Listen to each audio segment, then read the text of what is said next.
Willow Creek, Vermont. A postcard town tucked between rolling hills and winding rivers, where every street seemed to hum with the quiet dignity of time.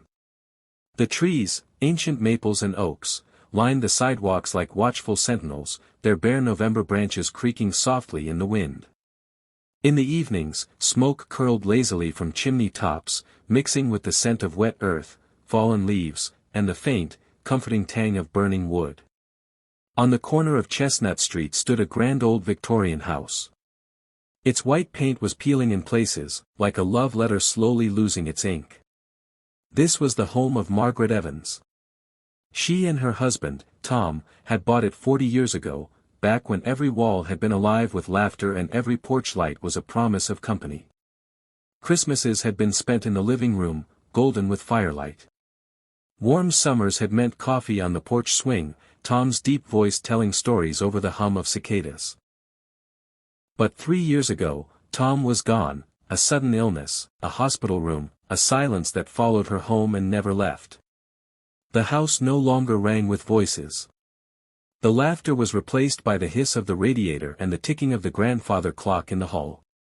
Margaret still brewed 2 cups of coffee every morning, because stopping felt like betraying him. On a cold Tuesday morning, she sat at her kitchen table with a blank slip of paper in front of her. She'd rewritten it 3 times already, each time her chest tightening a little more. Room for rent. Warm home. Fair price. References required. It wasn't about the money, not entirely. It was about breaking the suffocating silence. She pulled on her navy wool cardigan, the one with hand-carved wooden buttons Tom had made for her, and walked down to the Willow Creek Market.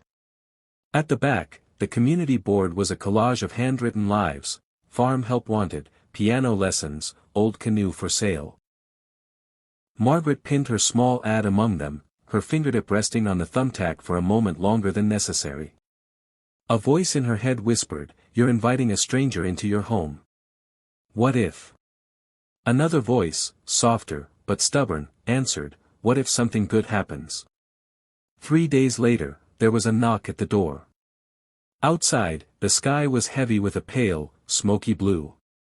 Rain misted the porch steps.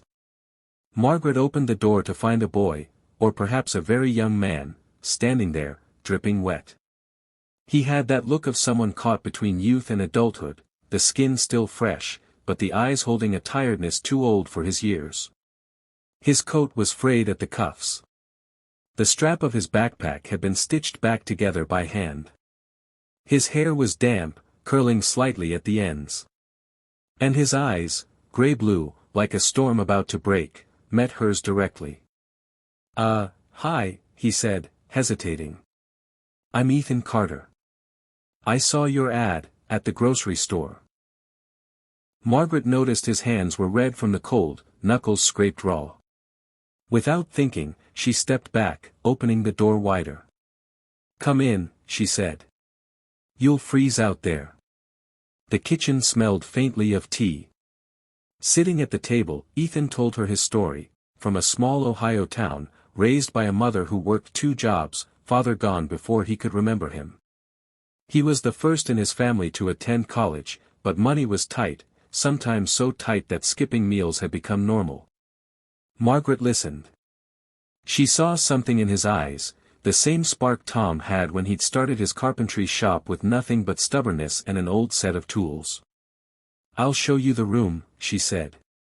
The attic bedroom was small but warm, with slanted ceilings and a dormer window that looked out onto maple branches swaying in the wind. Ethan stepped inside, turning slowly. "It feels safe," he murmured. Margaret thought for a moment, then placed the key in his hand.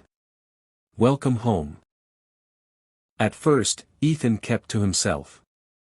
He'd return from classes, head straight upstairs, and close the door. But signs began to appear, a soft guitar melody drifting down on Sunday mornings, a note left on the counter, "Thanks for dinner, it tasted like home." One day, Margaret noticed that the loose hinge on the kitchen cabinet had been fixed. "It was squeaking," Ethan explained, almost shyly. "Couldn't let it bother you." Little by little, dinner became their quiet tradition. Ethan told her about his classes, the literature professor who always wore mismatched socks, the girl who declared that Edgar Allan Poe was too emo. Margaret told him about Tom, the porch swing he'd built by hand, the way he'd sing in the garden when it rained. Then came February's blizzard. The power went out, plunging the house into silence. They sat by the fireplace wrapped in blankets, the wind rattling the windows. Ethan picked up his guitar and played. Slow, haunting notes that seemed to fill the air with warmth. "That was beautiful," Margaret said quietly. "It was for you," Ethan replied, his face open and unguarded in the firelight. It was a rainy Thursday when the doorbell rang. Margaret opened it to find Richard Evans, Tom's nephew. Expensive coat, slicked hair, and that practiced smile that always seemed just a little too sharp. "Aunt Margaret," he said, stepping in without being asked. "I hear you've got a tenant." Richard had always been polite on the surface but calculating underneath. Ever since Tom's funeral, he'd been pushing her to sell the house. "Students can be trouble," he said smoothly. "Do you even know who this boy is?" The next day, Margaret noticed Richard's car parked on the street, twice. Ethan grew quieter. When she asked, he admitted. "Your nephew spoke to me. He said you were fragile. That this house won't be yours for much longer." One evening, Richard returned, this time with a folder. "Aunt Margaret, you're 3 months behind on your property taxes. I can take the house off your hands, clear your debts, or you can keep letting this boy take advantage of you." Margaret's stomach tightened. Ethan has done nothing wrong. Richard's smirk widened. "Really? I ran a background check.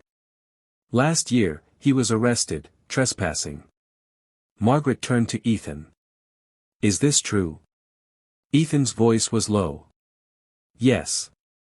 But, the story isn't what you think." He took a breath, as if reopening old wounds. "Last winter, in my hometown, there was an abandoned school building. A homeless man slept there at night. It was freezing, below zero. I went in to give him blankets, the police caught me. They didn't care about the reason. Just, trespassing." Margaret searched his eyes. She saw no deceit, only fear. Fear that she might believe Richard instead. Richard scoffed. "Touching. But still a crime." Margaret met his gaze, her voice steady. "You tried to break my trust. Get out." Richard's smirk faltered. "You'll regret this." She shut the door with a finality that echoed through the hall. By spring, Ethan had taken on extra jobs at campus. Margaret began baking again, pies for the farmer's market, where neighbors stopped to talk with her. Slowly, life returned to the house. 2 years later, Ethan stood on the graduation stage, cap and gown crisp against the sunlight. Margaret sat in the front row, clapping until her hands hurt. After the ceremony, Ethan hugged her and pressed a small box into her hands. Inside was a silver locket, engraved with, "You gave me a home when I had none." Margaret's voice trembled. "And you gave me my life back." Years passed. Ethan became a high school teacher. Every Sunday, he had dinner with Margaret. Richard never got the house. One golden autumn evening, Ethan was on the porch swing, repairing one of its chains.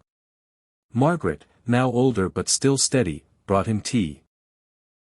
"When you first knocked on my door," she said softly, "I thought I was giving you a home." Ethan smiled. "We gave each other one." The house on Chestnut Street had found its voice again, not just a building, but a promise.